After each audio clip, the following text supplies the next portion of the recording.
What's up, everybody? It's the Q Dog. Welcome to another episode of Man vs. Marriage. And in this episode, it is just a raw, wide open conversation. And the mic was on while we were talking, and we decided again that this would be a great opportunity to share with you where we are. And it's an open conversation between myself, my wife, and Coach Rita. And we ended up calling this Unfinished Business because there are certainly some surprises in here that can help you because it's greatly helped us. So sit back, relax, and enjoy. And hey, drop us an email, coach@manvsmarriagepodcast.com. We'll see you there. Enjoy. The podcast. How good do you want your life to be? It's truly about becoming the best version of yourself that's possible. This is Man vs. Marriage. The podcast. Probably the most important thing is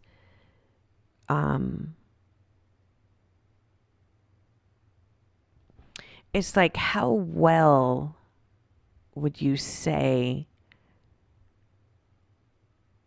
walking through the process of it, of having these people in your life?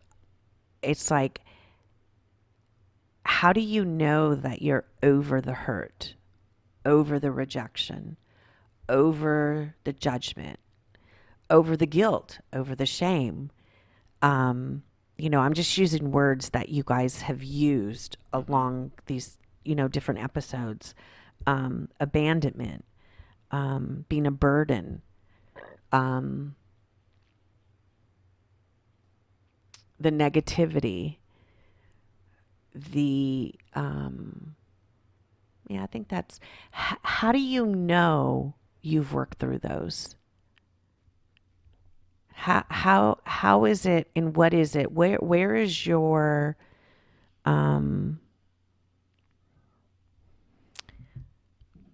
what would you call it? Your, not a level, but a marker to say, yeah, I think I've worked through that. How did you guys use that? What did you use in order to say, moving forward, in the near future, I know without a shadow of a doubt, we've, conquered this, or we've overcome this? I'll just speak for us, if it's okay with you, honey. I don't think we have. That's what's evident. I think just looking at where we are, we identified it, and we made some agreements. We made decisions on how we should go moving forward, but we just did what we always do, and we didn't work through the pain and the wounds and, maybe where we were wrong and where they were wrong, and work through all the hurt. Because I say it for this reason, because we, in a couple weeks, we'll be going to see a couple of these people. Mm-hmm. And both of us are kind of like, how are we supposed to act? What are we supposed to do? And I myself, just being completely honest, is like, when I see this person, how am I supposed to act towards them? What am I supposed to do when they're there? Or do I walk by them like I'm a stranger? Because I don't generally do that with people I know. Mm-hmm. And so I don't know that we've done anything. I don't know that we've done a lot towards walking through what those situations put us through. Right. I do know that when we identified these certain relationships in our life that were not healthy, right, that had a negative impact, because it was like we were either being manipulated by these people, or we'd have to act a certain way around these people, or there were certain ways we had to act, and those are the only things that were acceptable, or we would get a conversation later that's like, hey, this isn't right. because of this. Like, I brought your wife a birthday present and she didn't come out and thank me for that. I said, okay, well, maybe you didn't know this, but she was in the room with a nurse, with our daughter, and some things were going on that she couldn't come In away that from moment, that, right. in that moment. And it's like, was the gift about you getting appreciation or about showing love to the person for their birthday? But you get conversations about that.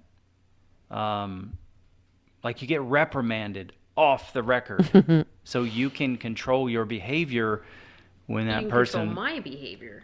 Even...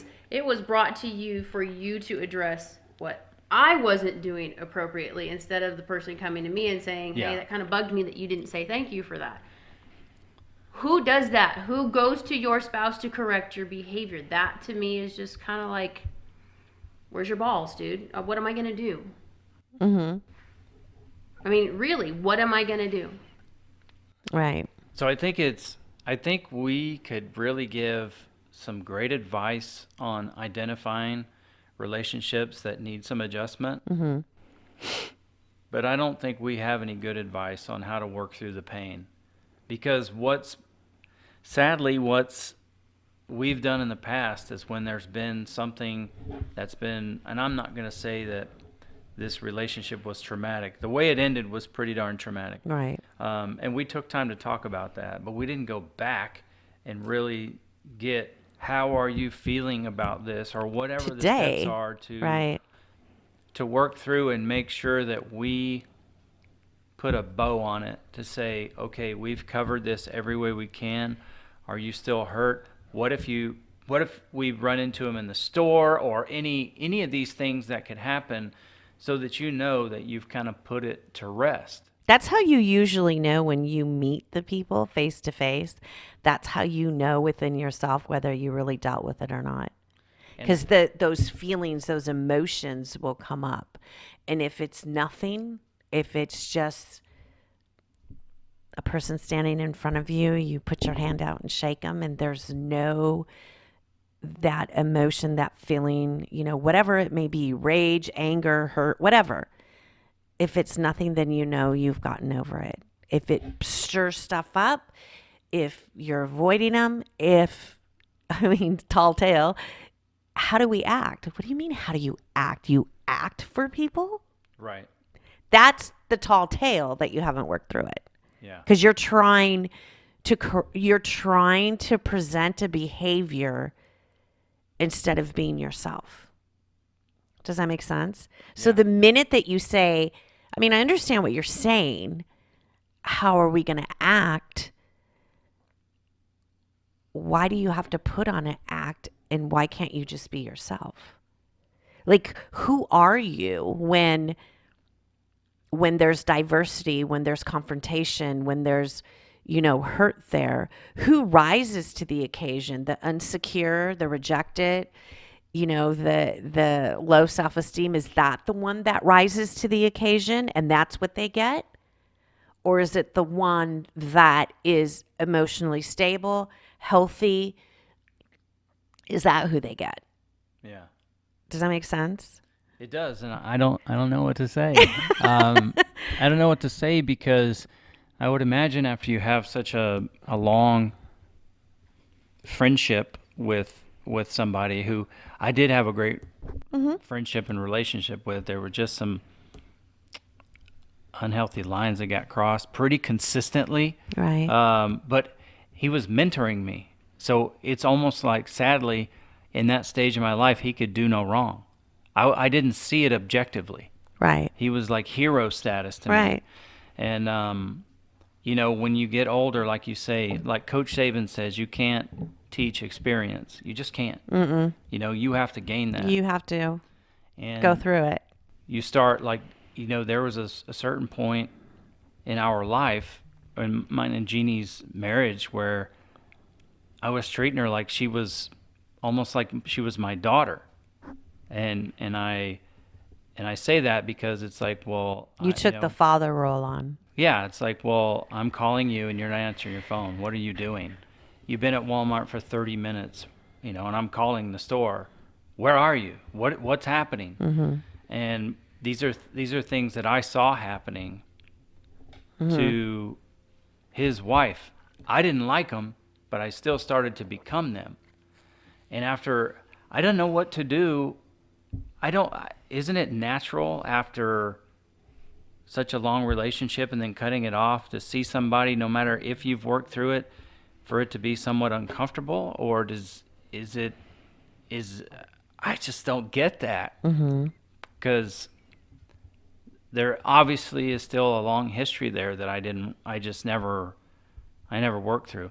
I mean, when my brother used to hang around with me and this person, I would get worried for Josh because he does not care what he says to anybody. And it's like, dude, you do not want to go there with this guy because you're going to get reprimanded.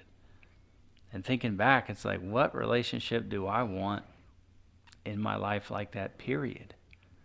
But it's obvious I know how to cut negative people out now. I know how to set boundaries now. I don't know how to deal with it. I have a current situation. On the flip side of it, I've recognized it. I put the boundaries there, but then what do I do? I can't reconcile it. I don't know what to do to reconcile it. Or maybe I do know. I just haven't taken the time because life doesn't slow down. So I'm not making these appointments in time to say, we should talk about this, or I need to talk about this. And why didn't it occur to me to do that until this moment? That's something I need to do because I don't want to feel uncomfortable. It's like the friendship it's gone, it's over, it's heartbreaking. But what the heck am I supposed to do to reconcile all that so the next time I see this person or these people, I don't feel like a nervous wreck because I don't know what I'm supposed to do. Am I supposed to walk up and say, hey, what's up, dude? Which is what I would normally do. Is that real? It depends on the setting, I guess. I don't know. I don't know what's real right now is kind of the point I'm trying to make. I don't know.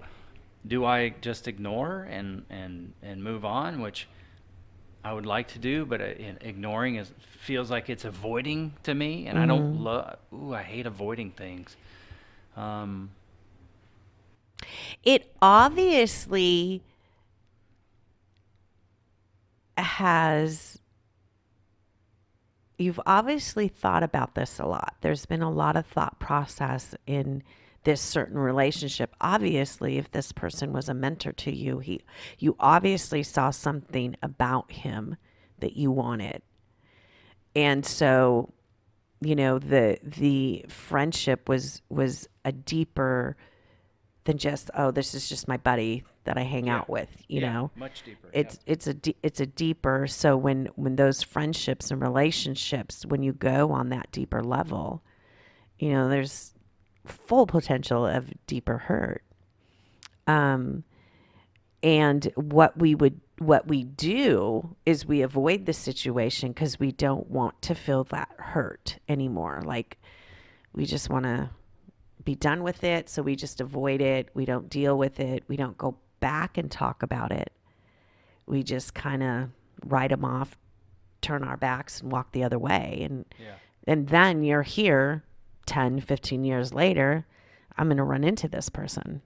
Like, what do I do? It's because all those emotions are coming back that you've never really dealt with. Mm-hmm. And so you have to ask yourself, who are you? Like, who are you as a person? And that's the person, like what I said, is it the insecure person? Is it the, vengeance is mine? And what person, you're big on the best version of me is going to show up. Mm-hmm. What's the best version of Quincy that's going to show up? Right, wrong, or indifferent. It doesn't matter what this person has done to me. I'm going to be true to myself. And being true to myself means, hey, how you doing? Good to see ya. What's wrong with that? You know what I mean? You have to ask yourself, Quincy Moran, you have to ask yourself, Who's going to show up at that event? The best version of myself, and what does that look like? Define that for me. Is it, The thing that's bothering me right now a lot that I need to work through is it's like I'm still living according to what he's expecting me or how he's expecting me to behave. so you're more concerned about what he thinks than being the authentic you? Am I more concerned? I think I'm just at odds with myself wanting to be, but not knowing what that is in the moment. I don't know. I really just don't think I should do anything. I'm like creating a ghost here. Like I'm setting myself up. If he's there, what would I do to anybody if he's there and he's close? Like you say, it's like, hey, what's up? Roll Tide. Hope you're well. But I don't need to be building anything. Why? I don't know.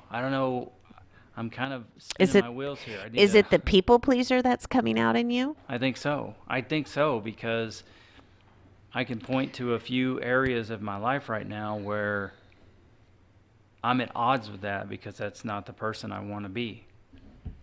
But it's expected, at least it's communicated, it's expected I'm supposed to act a certain way. I think I'm the one who's communicating. Who's telling you that? Like, who said, for both of you, because you both use that word of how you need to act, how you need to be, who's telling you that you need to be something? Like, what voices are coming in saying or telling you that you have to act a certain way? Demons. I don't know. You're telling yourself. Yes. You guys are talking yourself out of it or through it. Yes. But it's that self-talk from a really bad place that's dictating to you instead of the best version of who you guys are. You're not allowing to rise to the occasion. Yeah.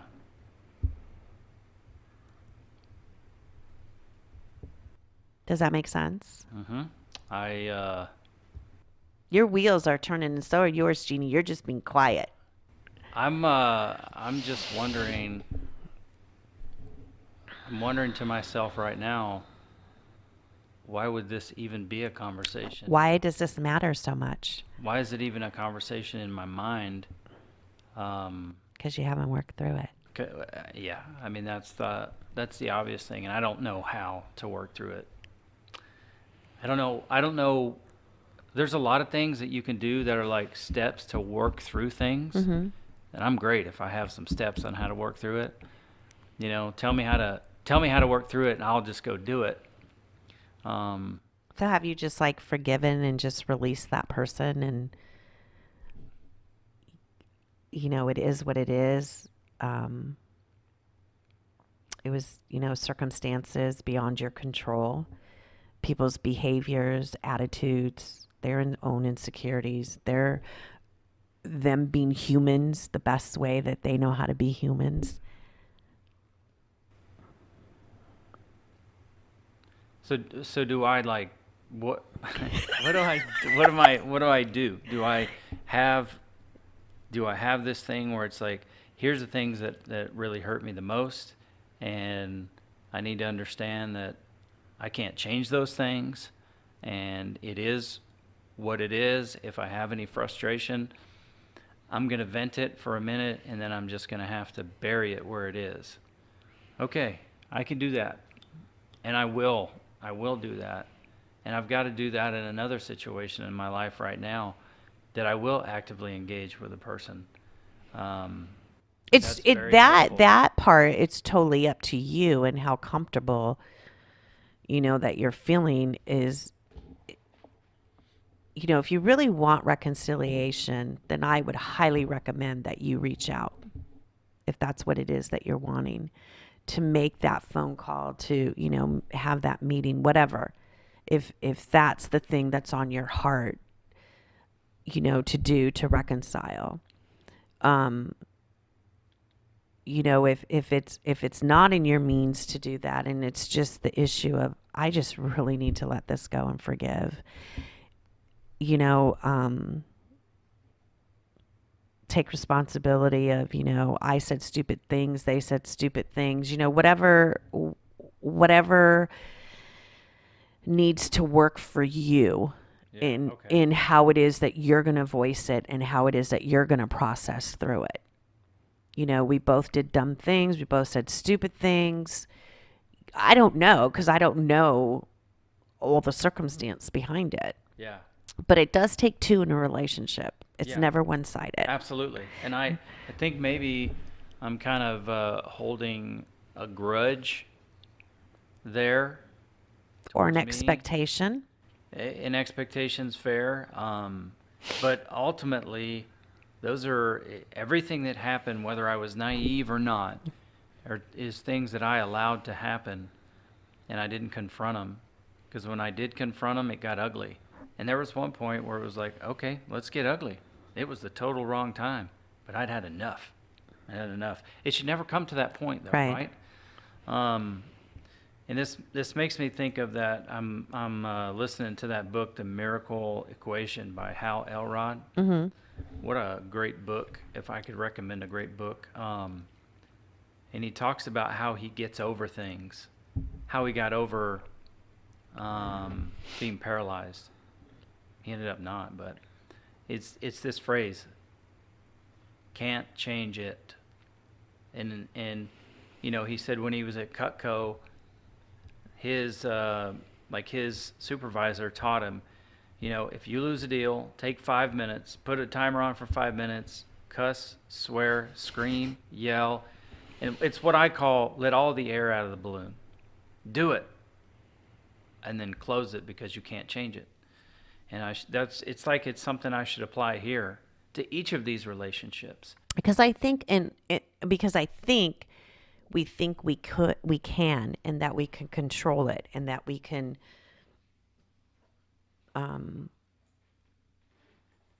we have control over what it is that this other person is choosing to do, choosing to say, or and it's like you can't. And once you relinquish and understand that you can't control anybody, mm-hmm. and you take it for face value, you would start looking at it a whole lot differently, because I think sometimes we put expectations and we want to control the relationship on how we think it should be based on the expectations that we have. And then you try to control it and manipulate it because this is how you're thinking it should be. This is how it should have ended. This is how, they should have responded, or how they should act. Well, you can't control that person, how they're going to respond or be. Well, I think in this case, Rita, the overarching theme is how Jeannie and I deal with brokenness, mm-hmm. and disappointment, and I don't know what to put on the word, if it's conflict or what it is. Like, if I'm not saying that this situation relates to like Hannah having a grand mal seizure, or like having 2 kids in the hospital, or, all those things. Mm-hmm. But, like it said, the way you do one thing is the way you do it all. We'll take a minute to know what to cut out, but we don't go back and repair all the damage that's done. We just bury it. Mm-hmm. And as long as it's not in our face, it's like it's out of sight, out of mind, right, until something familiar comes up. And then you pull out this whole treasure chest and say, oh, I know exactly what this is about. Mm-hmm. Look at all these things that, gosh, this is just unwinding in my face right now. Look at all Keep talking. Look at all these things here. I know how to deal with this. I know what this is all about. Because this happens to us all the time. I have to act this way when there's this situation, because I've never resolved those issues. Right. I never put a bow on it or got all the air out of the balloon. I never talked through all that disappointment of all that time and energy invested in his family and them in our family. Mm-hmm. And then for it all to come like down to that, it's like, if it's out of sight, out of mind for me, I can just cut you and write you off. Right. But I actually never wrote you off. Because they're still living in your head and in your thought process. I just made a deposit, Mm-hmm. and then I buried it until Right. something familiar or a wedding comes up or whatever it is, and then I'm pulling it back out. It's like, okay, I don't know what I'm supposed to do here because I haven't resolved anything. Right. And that. So then what you do is you present yourself how you think people want you to be, Yes. according to the situation that happened umpteen, years ago. Well, it's not umpteen. It's like 3 years ago. Mm-hmm. Maybe 4, maybe going on 4 now. I know in this day and time it's a long time. That's time. It's weird because that's not. I've noticed that. I've made comments about it in the past that everybody's got their version of who Quincy is to them. Right. And when I'm not that person, they complain, they get frustrated, they call me, and I get a lot of pushback when I'm just trying to be me. But the problem is that's what I created. Because I want to be what that person needs in the moment. Right. But why can't I just be me who should be what that person needs in the moment? And Why aren't you good enough? Why do you have to perform and run around in circles to make somebody else comfortable instead of you just being you and them being okay with that? Yeah. Why is that? Why is that, Quincy? Am I like the only person in the world dealing with this? I got to put an end to that. Because that has to be frustrating. That has to be exhausting. The podcast. How good do you want your life to be? You gotta live on purpose, for a purpose. It's truly about becoming the best version of yourself that's possible. This is Man vs. Marriage, the podcast.